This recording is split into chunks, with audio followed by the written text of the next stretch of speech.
La plupart pensent que l'accouchement commence par les contractions, mais c'est faux. Le vrai début est discret, silencieux, des heures, parfois des jours, avant qu'on le remarque. Un signal secret se déclenche dans le corps. Un compte à rebours chimique commence. Et une fois lancé, il n'y a pas de retour. Restez avec moi. Ce que le corps fait ensuite est si précis, si puissant que ça semble irréel. Voici une vérité que beaucoup ignorent. L'accouchement ne débute pas par la douleur, mais par une conversation. Une conversation entre le placenta et le cerveau du bébé. Incroyable, mais vrai, le bébé participe à la décision du moment. En grandissant, le cerveau du bébé envoie des signaux. Ces signaux passent au placenta et ensemble, ils transmettent au corps de la mère un message clair. C'est le moment de partir. Et quand ce message parvient à destination, tout se transforme. Il y a deux hormones qui font leur apparition. Ce sont l'ocytocine et les prostaglandines. Vous avez probablement déjà entendu parler de ces noms, mais croyez-moi, c'est à ce moment précis qu'elles prennent le rôle de super-héros. Ces hormones inondent l'utérus. Elles se lient directement aux muscles de l'utérus et soudain, boum, tout change. Les premières contractions commencent. Au début, elles sont subtiles, presque polies. Vous vous demandez si c'était réel ou si je l'imaginais. Puis tout change. Chaque contraction renforce la suivante. Ce n'est ni aléatoire ni chaotique. Elles sont parfaitement synchronisées.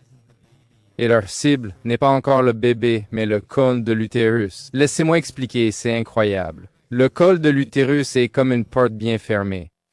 Solide, protectrice, elle refuse de bouger. Pendant des mois, elle a travaillé impeccablement, mais elle doit maintenant se métamorphoser. Ce processus s'appelle effacement et dilatation. Et non, c'est pas juste une ouverture. D'abord, le col de l'utérus commence à s'affiner. Il se ramollit, se raccourcit et s'étire. Imaginez, pour l'épée qui se transforme lentement en soie. C'est l'effacement. Ensuite vient la dilatation. Le col de l'utérus ne s'ouvre pas simplement. Il s'épanouit telle une fleur qui s'ouvre sous pression.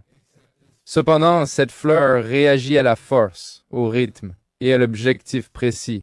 Et voici ce que la plupart des gens ne réalisent pas. Chaque contraction fonctionne comme une vague. Elle commence au sommet de l'utérus, monte en puissance et descend, encore et encore. La nature n'a pas choisi ce schéma par hasard. Ce mouvement vers le bas guide doucement mais implacablement le bébé de plus en plus bas. Mais si vous pensez que le bébé ne fait que suivre le mouvement, détrompez-vous. C'est là que les choses deviennent époustouflantes. Le bébé devient un acteur actif. À mesure que les contractions augmentent, la tête du bébé commence à se déplacer. Pas de manière aléatoire, mais stratégiquement. La tête se penche, le menton se baisse, le crâne tourne. Pourquoi? Parce que le bassin n'est pas un tunnel droit. Il est courbé, tordu, étroit par endroits. Le bébé s'adapte donc comme un gymnaste sur un parcours d'obstacles. Cette rotation et flexion sont essentielles. Un mauvais angle ralentit la progression. Mais quand tout s'aligne, c'est la nature à son apogée. Nous entrons dans la phase souvent discutée mais peu comprise. La phase de transition. C'est le sommet. Les contractions sont fréquentes, intenses, exigeantes. Tout. Beaucoup pensent qu'ils ne peuvent pas continuer. Et voici la vérité. Cette pensée signifie souvent que vous êtes presque là. Le col de l'utérus est complètement dilaté, 10 cm. Aucun retour possible. La tête du bébé s'enfonce profondément dans le bassin, dans le canal vaginal. C'est comparable au dernier kilomètre d'un marathon. Votre corps est à bout de force, votre esprit est submergé. Mais la ligne d'arrivée est à quelques centimètres seulement. Et puis cela se produit. Le couronnement.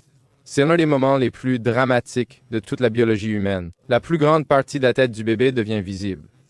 Là, le corps s'étire d'une manière qui semble presque impossible. Le périnée, la zone située entre le vagin et l'anus, se dilate lentement, soigneusement, intentionnellement. Chaque tissu coopère. Chaque fibre s'adapte. Et voici une chose que la plupart des gens ignorent. Cet étirement n'est pas passif. Le corps le contrôle, ralentissant l'accouchement juste assez pour se protéger puis se soulager. La tête apparaît. Cependant, le voyage n'est pas encore terminé. Le bébé pivote à nouveau, juste légèrement. Une épaule passe sous le pubis, suivie de l'autre. Et soudainement, le reste du corps suit rapidement. Chaud, glissant, vivant. En un seul instant, un nouvel être humain est venu au monde. Mais attendez, car l'histoire n'est pas encore terminée. Elle est loin d'être achevée. Quelques minutes plus tard, l'utérus se contracte à nouveau, plus doucement cette fois, mais avec détermination. C'est le cas du placenta, l'organe qui a maintenu le bébé en vie 9 mois. Son travail est terminé. L'utérus se resserre. Le placenta se détache de la paroi utérine. L'accouchement a lieu comme un rappel après le spectacle principal. Mais c'est là que ça devient étonnant. L'utérus ne reste pas étiré ni surdimensionné. Il commence immédiatement l'involution. Il rétrécit. Jour après jour, semaine après semaine, il se rétracte pour retrouver sa taille initiale, fermer les vaisseaux sanguins, prévenir les hémorragies et se guérir. La plupart des gens ignorent ce qui se passe. Le corps, après avoir donné la vie, se concentre immédiatement sur sa propre réparation, récupération et restauration. Aucun manuel ou contrôle conscient n'est requis. C'est simplement une intelligence biologique pure. Voici donc ce qu'il faut vraiment retenir, et c'est extrêmement puissant. L'accouchement n'est pas un chaos désordonné, c'est véritablement une chorégraphie. Chaque hormone, chaque contraction, chaque mouvement est conçu avec une précision minutieuse. Le corps ne se contente pas seulement de traverser l'accouchement.